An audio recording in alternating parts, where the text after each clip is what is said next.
Magandang araw po sa ating mga kababayan at Happy New Year po. At sana naman ang 2026 ay magiging magandang taon para sa ating lahat.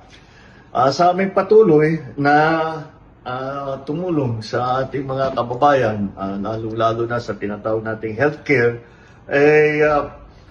inutusan ko po ang PhilHealth na magpatupad ng general amnesty para sa mga negosyante, private employer, mga self-employed na ating mga kababayan na hindi nabayarang kontribusyon sa PhilHealth. Alam naman namin na yung 3% na binabayad para sa PhilHealth medyo na buwan-buwan ay ramdam ng ating mga kababayan. Kaya gagawa po tayo at pinutusan ko po ang PhilHealth. Gagawa tayo ditong taon na ito, 2026, ang tinatawag naming one-time waiver para sa interest ngayong taon 2026. Bibigyan natin mga employer na 1 taon para mabayaran na lahat ng na-miss contributions mula 2013 hanggang 2024.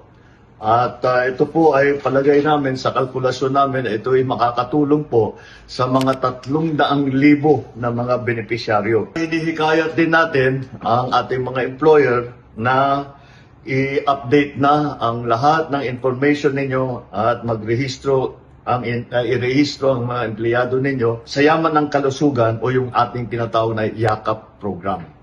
Kaya po, ito po ay patuloy namin ginagawa upang pag-aangin ang dala ng ating mga kababayan tungkol nga sa mga healthcare costs at sa lahat ng iba't ibang hamon na hinaharap ng ating mga kababayan araw-araw. Happy New Year po!